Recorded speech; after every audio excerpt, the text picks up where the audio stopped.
Hello പ്രിയപ്പെട്ടവരെ, ഞാനൊരു സാവിത്താണ്. ഞാനിപ്പോൾ അത് കൊയിലാണ്ടി അൽമുബാർക്ക് കളരി സംഘത്തിലാണുള്ളത്. ഇവിടെ വരാനുള്ളൊരു കാരണം വെച്ചാൽ കഴിഞ്ഞ ദിവസം ഞാനൊരു വീഡിയോ ഇട്ടായിരുന്നു.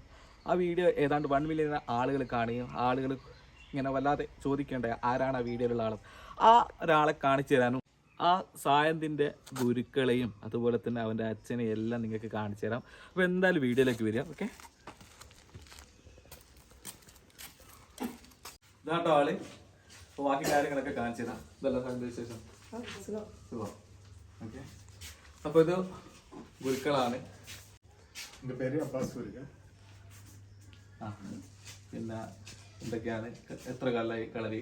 ഇവിടെ ഒരു 40 കൊല്ലത്തിന് മേലെയായി കളരി പ്രവർത്തിക്കുന്നു. അഞ്ചിരായ അമീദ് ഗുരുക്കളാണ്. രണ്ടുപേരും ചേർന്നാണ് ഈ കളരി മുമ്പോട്ട് നയിക്കുന്നത്. ഇവർ രണ്ടുപേരും ചേർന്നാണ് ഈ ഒരു കളരി മുന്നോട്ട് കൊണ്ടുപോകുന്നത്. അപ്പോൾ ഇത് ഹമീദ് ഗുരുക്കള്, അതേപോലെ തന്നെ അബ്ബാസ് ഗുരുക്കള്, രണ്ടുപേരും 40 വർഷത്തോളമായി കളരിയുടെ ഒരു ഫീൽഡിൽ ഒരുപാട് ശിഷ്യന്മാരെ വാർത്തെടുക്കാൻ വേണ്ടി സാധിച്ചിട്ടുണ്ട്. അപ്പോൾ ഒരുപാട് സന്തോഷം. കാരണം 40 വർഷം കളരി എന്ന് പറയുന്ന ആ ഒരു സംഭവത്തെ നെഞ്ചോട് ചേർക്കുക, ഊണിലും ഉറക്കിലും കളരി എന്ന് പറയുമ്പോൾ അതിനേക്കാൾ വലിയൊരിതില്ലല്ലോ. ആയോധനകലയെ പ്രോത്സാഹിപ്പിക്കുന്ന അപ്പോൾ രണ്ടുപേരാണ്. അപ്പൊ ഈ രണ്ടുപേരുടെ ശിക്ഷണത്തിലാണ് നമ്മുടെ മുത്ത് സായന്ത് വളർന്നിട്ടുള്ളത്. അപ്പൊ അതുപോലെ തന്നെ നമ്മളെ കൂട്ടത്തിൽ ഞാൻ പറഞ്ഞിട്ടുണ്ട് സായന്തിന്റെ അച്ഛനെ നിങ്ങൾക്കൊന്ന് പരിചയപ്പെടുത്തുന്ന. അപ്പൊ അച്ഛനെ ഒന്ന് കാണിച്ചത്. അച്ഛൻ ഇങ്ങോട്ട് വരും, മാറിക്കുന്നുണ്ട് കേട്ടോ. സായന്തിന്റെ അച്ഛൻ. അപ്പൊ അച്ഛൻ എന്തല്ലേ വിശേഷം? ഒന്ന് നിങ്ങളെ പരിചയപ്പെടുത്തി നമ്മളെ ആൾക്കാർക്ക് വേണ്ടിയിട്ട്. പോരട്ടെ, എന്താ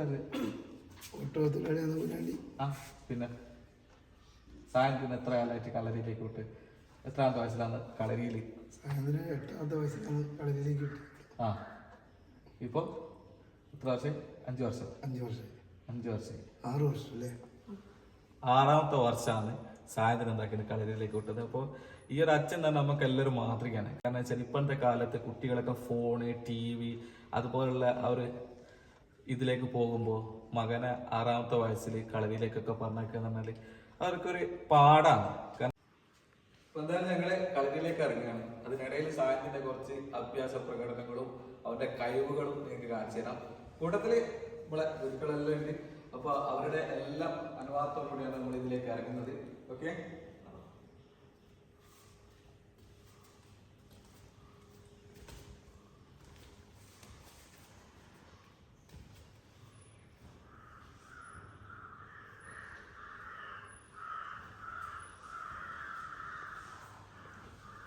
കയറിയപ്പോൾ കിട്ടിയൊരു ഫീല് തന്നെ ഒരു വല്ലാത്തൊരു ഫീൽ തന്നെയാണ്. കാരണം വെച്ചാൽ ആ ഒരു കളരിയുടെ സംഭവങ്ങളും അതുപോലെ തന്നെ ഒരുപാട് ഐറ്റംസ് കാര്യങ്ങളൊക്കെ അവിടെ ഉണ്ട്. അപ്പോൾ എന്തായാലും ഡെയിലി നല്ലൊരു കളി കളിക്കുന്നൊരു സ്ഥലമാണ്. അപ്പോൾ എങ്ങനെയാണ് എൻ്റെ ഡീറ്റെയിൽസ് നമ്മൾ ഗുരുക്കളോട് തന്നെ ചോദിച്ചു കിട്ടാം. എങ്ങനെയാണ് ഇവിടുത്തെ കളി കാര്യങ്ങളും, എത്ര കുട്ടികൾ, ഏതൊക്കെ ടൈം ഒക്കെ ഒന്ന് പറയുന്നത്? ഇവിടെ മിക്കവാറും എല്ലാ ദിവസവും ക്ലാസ് ഉണ്ട്. രാവിലെ വൈകിട്ടാണ് ക്ലാസ്. രാവിലെ 6 മണിക്ക് തുടങ്ങിയിട്ട് 8 മണി വരെ ക്ലാസ് ഉണ്ടാകും. അതുപോലെ വൈകിട്ട് 5 മണി മുതൽ 6 വരെ, അങ്ങനെയാണ് ടൈം.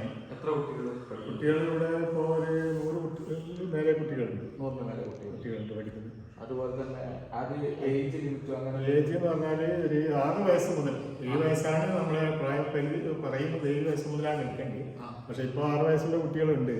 6 വയസ്സ് മുതൽ ഒരു 75 വയസ്സ് വരെയുള്ള ആൾക്കാരുടെ പ്രാക്ടീസ് ചെയ്യുന്നുണ്ട്. അതിൽ അമ്മമാരുണ്ട്, അച്ഛന്മാരുണ്ട്, അതുപോലെ ഉദ്യോഗസ്ഥന്മാർ പറയുന്നുണ്ട്, ഡോക്ടർമാർ, പിന്നെ വക്കീൽ, പിന്നെ അങ്ങനെയുള്ള എല്ലാവരും ചെയ്യുന്നുണ്ട്. മാഷാ അല്ലാഹ്. 6 വയസ്സ് മുതൽ 75 വയസ്സ് വരെ അല്ലേ? അതും പല മേഖലകളിൽ വർക്ക് ചെയ്യുന്ന ആൾക്കാർ. ഇപ്പോഴത്തെ ആളുകൾ പ്രത്യേകം പറയുന്ന കാര്യം ചില സമയമല്ല, ഒന്നിനും സമയമില്ല. അതായത് കുടുംബം വിട്ട് പോകാനോ അതിനു ഒന്നും സമയമില്ല എന്ന് പറയുന്ന ആൾക്കാർ ഉള്ളൊരു കാലഘട്ടത്തിലാണ് 6 വയസ്സ് മുതൽ 75 വയസ്സ് വരെ. അതും സർക്കാർ മേഖലയിൽ വർക്ക് ചെയ്യുന്ന ആൾക്കാർ, ഡോക്ടേഴ്സ്, ഇങ്ങനെയുള്ള ആളുകളിലൂടെ വന്ന് കളരി ചെയ്യുന്നു എന്ന് പറയുമ്പോൾ വളരെ സന്തോഷമുണ്ട്. അപ്പോൾ ഈ ഒരു അൽമുബാർക്ക് കളരിയുടെ മെയിനായിട്ടുള്ള 2 ഗുരുക്കന്മാരാണ് നമ്മൾക്ക് വേണ്ടത്. അപ്പോൾ ഇവരാണ് കാര്യങ്ങളൊക്കെ നമുക്ക് പറഞ്ഞു തരുന്നത്. അപ്പോൾ എന്തായാലും ജീവിതം കൊണ്ട് എന്താണ് ഒരുപാട് സന്തോഷങ്ങൾ കീഴടക്കിയ വ്യക്തിത്വങ്ങളാണ് ഈ 2 ഗുരുക്കൾ. കാരണം വെച്ചാൽ 100ൽ പരം ശിഷ്യന്മാരെ ഇപ്പം പഠിപ്പിച്ചുകൊണ്ടിരിക്കുന്നു. 40 കൊല്ലമായി കളരി ഫീൽഡിൽ നിൽക്കുന്നു. ഒരുപാട് കുട്ടികളെ ഉന്നതങ്ങളിലേക്ക് എത്തിക്കാൻ വേണ്ടി 2 പേർക്കും സാധിച്ചിട്ടുണ്ട്. അതിനെപ്പറ്റി നമുക്കൊന്ന് ചോദിച്ചു നോക്കാം. അപ്പോൾ നിങ്ങൾ 2 പേരും പഠിപ്പിച്ച മക്കൾ ഇന്നിപ്പോൾ ഏതൊക്കെ ലെവലിൽ ഏതൊക്കെ മത്സരങ്ങളിലും പങ്കെടുത്തിട്ടുണ്ട്? നമ്മൾ ഈ കളരി മാത്രമല്ല, കളരി, കോൽക്കളി, കുട്ടിപ്പാട്ട് എല്ലാ പരിപാടിയും. കോൽക്കളിയും ചെറുപ്പത്തിലെ കോൽക്കളിയും പഠിപ്പിച്ചു വരുന്നുണ്ട്. കോൽക്കളി സ്കൂൾ തലത്തിലൊക്കെ സ്കൂളിന്റെ തുടക്കം മുതൽ കോൽക്കളി പഠിപ്പിക്കുന്നുണ്ട്. അതിൽ കോൽക്കളി പഠിപ്പിച്ചതിൽ തന്നെ 97 വിനീത് ശ്രീനിവാസനെ നമ്മൾ കോൽക്കളി പഠിപ്പിച്ചിട്ടുണ്ട്. വിനീത് ശ്രീനിവാസനെ നമ്മൾ കോൽക്കളി അപ്പം 97 അങ്ങനെയാണ് വരുന്നത്. പിന്നെ കൂത്തുപറമ്പ് റാണിജി സ്കൂളിൽ വെച്ചിട്ട് പഠിപ്പിച്ച് 9ാം ക്ലാസ്സിലാണ് പഠിക്കുന്നത്. അപ്പൊ ഈ സിനിമാ മേഖലയിലായിട്ട് ബന്ധപ്പെട്ട് ബന്ധമുണ്ട്. കൊച്ചുണ്ണിയുടെ മകൻ എന്ന സീരിയലിൽ നമ്മൾ കളരി ചെയ്തിട്ടുണ്ട്. അങ്ങനെ പല നാടകത്തിലും സിനിമയിലൊക്കെ ചെയ്തിട്ടുണ്ട്. പണ്ട് മുതൽക്ക് നമ്മൾ കോൽക്കളി സ്കൂൾ തലത്തിൽ പഠിപ്പിച്ചു വരുന്നുണ്ട്. ഈ പ്രാവശ്യം നമ്മളൊരു പ്രത്യേകത, എല്ലാ വർഷവും നമ്മളൊരു വെറൈറ്റി ഐറ്റംസ് കൊണ്ടുവരുന്നു. വെറൈറ്റി എല്ലാവരെയും പിന്നെ നല്ല കാണികൾക്ക് നല്ല കയ്യടിയൊക്കെ വാങ്ങാൻ വേണ്ടി നല്ല ഐറ്റംസ് കൊണ്ടുവരുന്നത്. ഈ പ്രാവശ്യം നമ്മളൊരു സന്ദേശം കൂടിയാണ് കൊടുത്തത്. സാമൂഹികമായിട്ട് നമ്മൾ ഇതുണ്ടല്ലോ, പിന്നെ കണ്ണ് കെട്ടിയാണ് കോൽക്കളി കളിച്ചത്. സ്റ്റേജിൽ കണ്ണ് കെട്ടി കോൽക്കളി കളിക്കാന്ന് പറഞ്ഞാൽ കണ്ണുണ്ടായിട്ടും ഒന്നും കാണാത്ത ഈ ലോകത്ത് ഇപ്പം പിന്നെ പലസ്തീനിലും ഉക്രൈനിലൊക്കെ പിന്നെ മരിച്ചുകൊണ്ടിരിക്കുന്ന കുട്ടികളും ഒരുപാട് ആൾ യുദ്ധത്തിൽ മരിച്ചുകൊണ്ടിരിക്കുന്നില്ലേ, അവരെയൊന്നും കണ്ണുണ്ടായിട്ട് കാണാത്ത അവർക്കൊരു സന്ദേശം, അതിനു വേണ്ടിയിട്ട് നമ്മൾ കണ്ണ് കെട്ടി കോൽക്കളി അവതരിപ്പിച്ചു. സ്റ്റേജിൽ നല്ല കയ്യടി വാങ്ങി എല്ലാവരും നല്ല സപ്പോർട്ടായി. അതിന്റെ ന്യൂസ് കാര്യങ്ങളൊക്കെ കാണാനിടയായി. നമ്മളെ ശിഷ്യന്മാരുടെ കണ്ണൂർ ചെറുക്കൽ സ്കൂളായിരുന്നു. ഒരുപാട് എനിക്കവരെ കാണുന്നൊക്കെ ആഗ്രഹമുണ്ട്. ഞാൻ എന്റെ പേജിലൊക്കെ ഷെയർ ചെയ്തിട്ടുണ്ട്.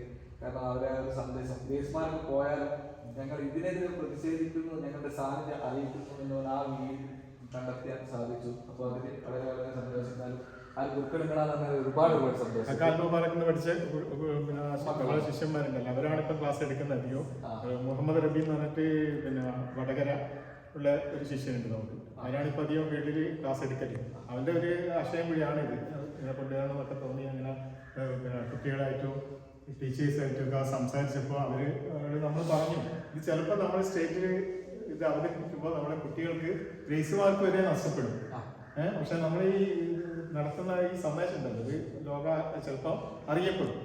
അപ്പോൾ കുട്ടികൾ പറഞ്ഞു, കുട്ടികൾ തയ്യാറായി. നമുക്ക് മാർക്ക് നഷ്ടപ്പെട്ടാൽ പ്രശ്നമില്ല, ഗ്രേസ് മാർക്ക് പോയാലും പ്രശ്നമില്ല, നമുക്ക് എന്തായാലും ചെയ്യണം. ഇങ്ങനെ മരിച്ചുകൊണ്ടിരിക്കുന്ന കുട്ടിയൊക്കെ ഒരു ഐക്യദാർഢ്യം നമ്മൾ ചെയ്യാൻ റെഡിയാന്ന് പറഞ്ഞു. അപ്പോൾ ആ കുട്ടികളും ഹൈസ്കൂളൊക്കെ സപ്പോർട്ട് ചെയ്യുന്നതുകൊണ്ടാണ് നമുക്ക് ഈ പ്രാവശ്യം ഇങ്ങനെ ചെയ്യാൻ പറ്റും. സായന്ത് പറഞ്ഞ കേട്ടിട്ടുണ്ടല്ലോ, കളരിയും മുട്ടിപ്പാട്ടും കോൽക്കളിയും ഒക്കെയാണ് അവൻ്റെ ഒരിത്. അപ്പോൾ ഇതാണ് ലഹരി എന്നാണ്. കാരണം ഇപ്പോഴത്തെ കാലത്ത് നമ്മുടെ മക്കളൊക്കെ എന്ന് പറഞ്ഞാൽ, മക്കളെന്നല്ല എല്ലാവരും കണക്കാണതിൽ ഫോണും അതുപോലെ തന്നെ ആ ഒരു ലഹരി, മറ്റുള്ള ലഹരി പദാർത്ഥങ്ങൾ ഉപയോഗിക്കുക, ശരീരത്തെ നശിപ്പിക്കുക, ഒന്നിനും കൊള്ളാത്ത അവസ്ഥയിലേക്ക് പോകുന്നൊരു സാഹചര്യത്തിലാണ് നമ്മുടെ മക്കളുള്ളത്. അപ്പോൾ ഈ ഒരു സമയത്താണ് 9ാം ക്ലാസ് പഠിക്കുന്ന സായന്ത് ഇവരോട് പറയുന്നത്, ലഹരി എന്ന് പറയുന്നത് കളരിയും അതേപോലെ തന്നെ മുട്ടിപ്പാട്ടും കോൽക്കളിയൊക്കെയാണ് ലഹരി എന്ന് പറയുമ്പോൾ അതിനേക്കാണ് വലിയ സന്തോഷമില്ല, അതിനേക്കാണ് വലിയൊരു എന്താണ് നമ്മൾ മഹാന്മാരെ നമ്മളോടൊക്കെ പറയുന്നത് ഓരോ കാര്യങ്ങൾ, അതുപോലുള്ളൊരു വാക്കുകൾ എന്നാണ്. കാരണം ഇതിനേക്കാണ് വലിയ മോട്ടിവേഷൻ വേറെ ഇല്ല. കഴിഞ്ഞ മാസം ഇപ്പോൾ കളരിൻ്റെ സ്റ്റേറ്റ് കോമ്പറ്റീഷൻ ഉണ്ടായിരുന്നു. പിന്നെ കഴിഞ്ഞ ദിവസം കോൽക്കളീൻ്റെ സ്റ്റേറ്റ് കോമ്പറ്റീഷൻ ഉണ്ടായിരുന്നു. അപ്പോൾ എ ഗ്രേഡ് കിട്ടി. സംസ്ഥാന സ്കൂൾ കലോത്സവം. അപ്പൊ എന്തായാലും നമുക്ക് ബാക്കി കാര്യങ്ങളൊക്കെ നമുക്ക് ഇങ്ങനെ ഓരോന്നോരോന്ന് കാണാം. അതിനിടയിൽ കുറച്ച് അഭ്യാസ മുറകളും കൂടി കാണിച്ചതാണ്. ഈ ഒരു അഭ്യാസ മുറകൾ കാണിക്കുമ്പോൾ എനിക്ക് പറയാനുള്ളത് വെച്ചാൽ, ആരും എന്താക്കരുത്, സ്വയം എടുത്ത് കളിക്കാൻ നിൽക്കരുത്. ഇതുപോലുള്ള ഗുരുക്കന്മാരുടെ അനുഗ്രഹത്തോടു കൂടി മാത്രമേ കളിക്കാൻ പാടുള്ളൂ. അതുപോലെ തന്നെ അൽമുമാർക്ക് ഇപ്പോൾ 10-40 വർഷമായി. അപ്പൊ ഒരുപാട് ശിഷ്യന്മാരുണ്ടാക്കിയിട്ടുണ്ട് എന്ന് പറയുന്നു. അപ്പൊ ആ ശിഷ്യന്മാർക്ക് ഇപ്പൊ എന്ത് ചെയ്യും? ശിഷ്യന്മാർ പലരും കളരി നടത്തുന്നവരുണ്ട്. ഷോ ചെയ്തിട്ട് ഇപ്പോൾ മൂന്നാർ തേക്കടി എന്ന സ്ഥലത്തൊക്കെ വിദേശികൾക്കായിട്ട് ഷോ നടത്തുന്നുണ്ട്. റിസോർട്ടിൽ ഷോ നടത്തിയിട്ട് അവരെ ജീവിതം തന്നെ അതാണ്, കളരി തന്നെയാണ് അവരുടെ ജീവിതം. 6 7 10 ആളെ പോലെ ഒരു പിന്നെ സെന്ററിൽ നിന്നിട്ട് ഷോ ചെയ്തിട്ട് അവർക്ക് നല്ലൊരു വരുമാനമുണ്ട്. അവരങ്ങനെ ജീവിച്ചു പോകുന്നവരുണ്ട്. അല്ലാതെ കണ്ട് പിന്നെ നമുക്ക് തന്നെ ഇവിടെ ഇപ്പോൾ 3-4 ക്ലാസ് കണ്ടുണ്ട്. 4 സ്ഥലങ്ങളിൽ കൊയിലാണ്ടി ഒരു ക്ലാസ് ഉണ്ട്, പിന്നെ മുയിപ്പോത്ത് ഒരു ക്ലാസ് ഉണ്ട്, ഇരിങ്ങത്തുണ്ട്. കുറെ കാലമായിട്ട് കളരി ഇതേപോലെ കളരി തന്നെ ഇരിങ്ങത്തുണ്ട്. അല്ലാതെ നമ്മൾ ശിഷ്യന്മാർ എവിടെ ഇവിടെയൊക്കെ പഠിപ്പിക്കുന്നുണ്ട്. നമ്മളെ കളരി ഇവിടുന്ന് പോയ അൽപ്പാർക്കൊന്ന് പോയ ഒരുപാട് കുട്ടികളിൽ നിന്ന് ഗുരുക്കന്മാരാണ്. പിന്നെ അൽപ്പാർക്കിന്ന് പോയ ഒരുപാട് ശിഷ്യന്മാർ, അതായത് ഇവരെ ശിഷ്യന്മാരൊക്കെ പല സ്ഥലങ്ങളിലായിട്ട് സ്വന്തമായിട്ട് കളരി പരിശീലനവും ഒക്കെ കൊടുത്ത് മുന്നോട്ട് പോകുന്നതാണ് ഭയങ്കര സന്തോഷം. കാരണം വെച്ചാൽ നമ്മൾ ഏത് ഒരു ഗുരുവിനെ സംബന്ധിച്ചിടത്തോളം നമ്മൾ പഠിപ്പിച്ചു കൊടുക്കുന്ന ഒരു കാര്യം അത് ആ ശിഷ്യൻ എങ്ങനെ എടുക്കുന്നു, ആ ശിഷ്യൻ ജീവിതത്തിൽ അതെങ്ങനെ പകർത്തുന്നു എന്ന് പറയുമ്പോൾ അതിലാണ് ഒരു ഗുരുവിനെ സംബന്ധിച്ചിടത്തോളം അവരുടെ വിജയം എന്ന് പറയുന്നത്. അതുപോലെ തന്നെ വേറെ രാഷ്ട്രീയത്തിൽ നമുക്കിവിടെ അല്ലാതെ വിദേശത്തുണ്ട്, ദുബായിലുണ്ട്. വിദേശത്തുണ്ട്. ദുബായില് പിന്നെ DMA എന്ന് പറഞ്ഞ സെന്ററിൽ നമ്മളെ കുട്ടികളാണ് ക്ലാസ് എടുക്കുന്നത്. അവിടെ 3 കുട്ടികളുണ്ട്. ഹമീദ് ഒരിക്കലും മകനാണ് അവിടെ കളരി നടത്തുന്നത്. അവന്റെ ഭാര്യയും ചെയ്യുന്നുണ്ട്.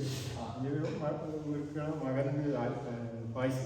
അവരോട് പോയി പ്രാവശ്യം കല്യാണത്തെ കഴിഞ്ഞപ്പോഴാണ്. അത് ഭാര്യ ഇതേപോലെ ആദ്യം നമ്മളെ കൂടെ കളിക്കുന്ന കുട്ടിയായിരുന്നു. അപ്പോൾ അവള് അവിടെ ക്ലാസ് എടുക്കുകയാണ്. അല്ലാതെ 2 കുട്ടികളാണ്. ഇത് പിന്നെ മോന്റെ കുട്ടിയാണ്, ഇത് മോളെ കുട്ടിയാണ്. ഇത് മോന്റെ കുട്ടി. ഇവര് കളിക്കുന്നുണ്ട്, ഇവിടുന്ന് പ്രാക്ടീസ് ചെയ്യുന്നുണ്ട്. ഇവള് ഷോ ചെയ്യാനൊക്കെ വരുന്നുണ്ട്.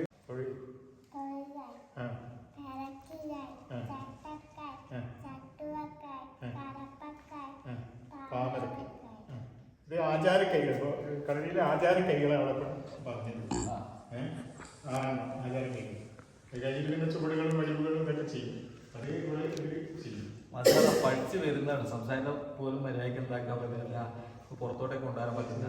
പഠിച്ചു വരുന്നു മസാല. ഒരുപാട് സന്തോഷം. അപ്പൊ ഇതൊക്കെ വീഡിയോ കാണുന്ന ആളുകളോട് പറയാനുള്ളത്, നിങ്ങളുടെ മക്കളെ ഇതുപോലുള്ള ആയോധന കലകൾ പഠിപ്പിക്കുക. കാരണം വെച്ചാല് എന്താണെന്ന് അറിയുമോ, ഈ ഒരു സംഭവം തലക്ക് പിടിച്ചാല്, കളരി അല്ലെങ്കിൽ അതുപോലുള്ള ആയോധന കലകൾ തലക്ക് പിടിച്ചാല് മറ്റ് ലഹരികളിലേക്ക് നമ്മുടെ മക്കൾ പോകില്ല, മറ്റ് ചിന്തകൾ വരില്ല. അതും മാത്രമല്ല ഹെൽത്ത് പരമായിട്ട്, ആരോഗ്യത്തിന് കൈകാലുകൾ കളിക്കുന്നതും പല പ്രശ്നങ്ങളും. ഇപ്പോൾ ഏറ്റവും കൂടുതൽ നമ്മുടെ നാട്ടിലെ ചെറിയ മക്കളുകളാണ്, അതായത് ചെറു പ്രായത്തിലുള്ള ആളുകളാണ് ഓരോരോ അസുഖങ്ങൾ വന്ന് പെട്ടെന്ന് മരിച്ചു പോകുന്നത്. അപ്പോൾ മരണം എന്തായാലും ഒരു നാൾ എല്ലാവർക്കും വരും, ആർക്കും വരില്ല എന്ന് പറയാൻ പറ്റില്ല. പക്ഷെങ്കിൽ ഹെൽത്ത് എന്ന് പറയുന്ന സംഭവം തിരിച്ചു കിട്ടാൻ പണിയാണ്. അപ്പൊ ഇതുപോലുള്ള ആയോധന കലകൾ ഇപ്പോഴത്തെ കാലഘട്ടത്തിൽ പഠിക്കുക. കാരണം നമ്മൾ പണ്ടുള്ള ആളുകൾ പല കാര്യങ്ങളും നടന്നിട്ടല്ലോ പോകാണ്ട്. ഇപ്പോൾ നമുക്ക് നടക്കാനോ നിൽക്കാനോ പോലും സമയമില്ലാത്തൊരു അവസ്ഥയാണ്. അപ്പൊ എന്തായാലും നിങ്ങളെ മക്കളൊക്കെ ഇതുപോലുള്ള കളരികളിലേക്കൊക്കെ പറഞ്ഞേക്കാം.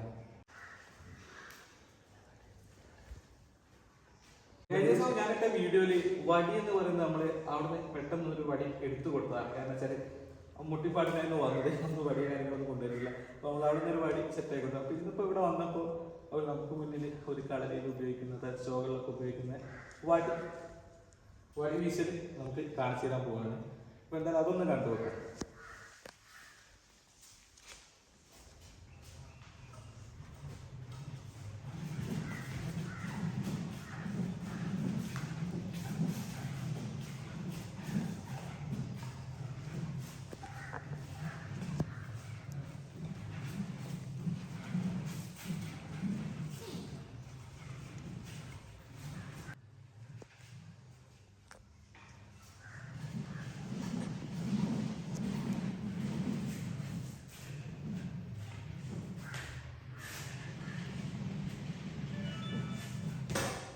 നമ്മുടെ മുന്നിലേക്ക് കാണിക്കുന്ന സിംഗിൾ വടി ഉപയോഗിച്ചുകൊണ്ടായിരുന്നു ആദ്യം. അപ്പൊ അടുത്തത് 2 വടി, അതായത് ഡബിള് വെച്ചുകൊണ്ടാണ് ചെയ്യുന്നത്. അതൊന്ന് കണ്ടു.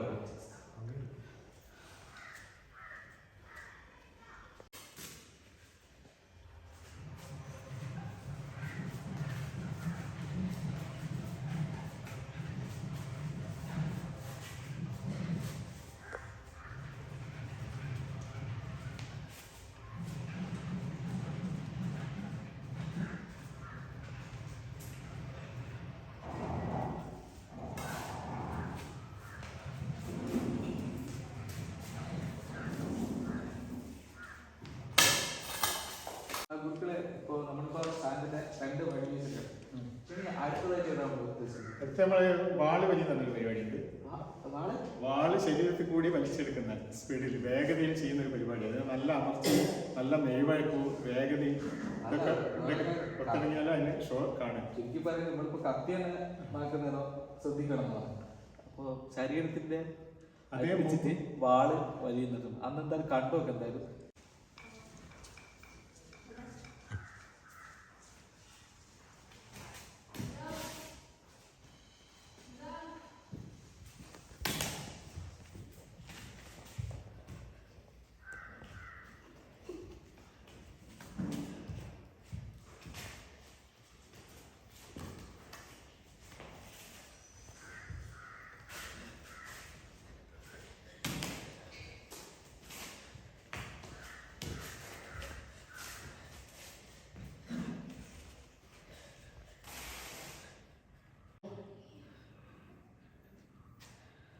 ഈ ഒരു സംഭവമാണ് സായം ഉണ്ടാക്കിയിട്ടുള്ളത്.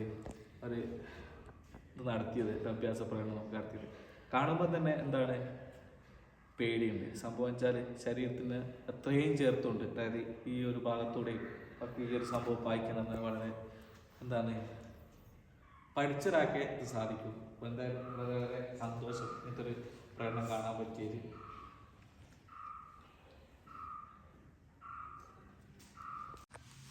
ഗുരുക്കളും ശിഷ്യന്മാരും കളത്തിൽ, വീട്ടിൽ ഉപ്പാപ്പയും മക്കളാണ് കാണുന്നത്.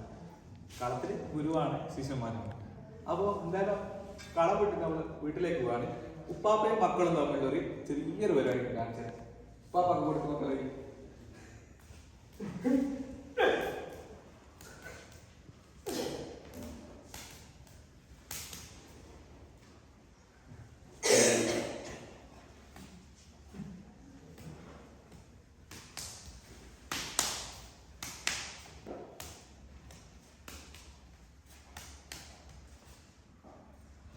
ഉപ്പാപ്പയുടെ ഒരു ബലത്തിലുള്ള ഓരോ അടിയും ശരീരത്തിൽ ഏൽക്കാതെ എന്താണ് പ്രതിരോധിക്കുന്ന ഒരു കാഴ്ചയാണ് നിങ്ങൾ കണ്ടത്. അപ്പൊ ഇങ്ങനെയായിരിക്കും വീട്ടിൽ ഞാൻ വിചാരിക്കുന്നു. ഉപ്പാപ്പാക്ക് വീട്ടിൽ ഉണ്ടാകില്ല തോന്നുന്നു. തടയും ഇതെല്ലായിട്ട് കുട്ടികളൊക്കെ പോകുന്നുണ്ട്. നമ്മള് വിചാരിക്കുന്ന പോലത്തെ ഒരാളല്ല കേട്ടോ. കൂടുതൽ മോളെന്താ പറയും? മോളെ പേര് ആയിഷ മിർസ. ആയിഷ മിശ്ര. ആയിഷ മിശ്ര എത്ര പഠിക്കുന്നത്? 4ാം ക്ലാസ്. 4ാം ക്ലാസ്. പിന്നെ ഇപ്പൊ അടുത്തെന്തോ ഷോയിലൊക്കെ വന്നിട്ടുണ്ടല്ലോ. മായവിൽ മനോരമയുടെ കിടിലം എന്ന് പറയുന്ന ഷോയിൽ വന്നിട്ടുണ്ട്. അപ്പൊ ആയിഷ 1-2 സംഭവങ്ങൾ നമുക്കൊന്ന് കാണാം. ഏതായിട്ടാണ് കാണിക്കാൻ ഉദ്ദേശിക്കുന്നത്? ആ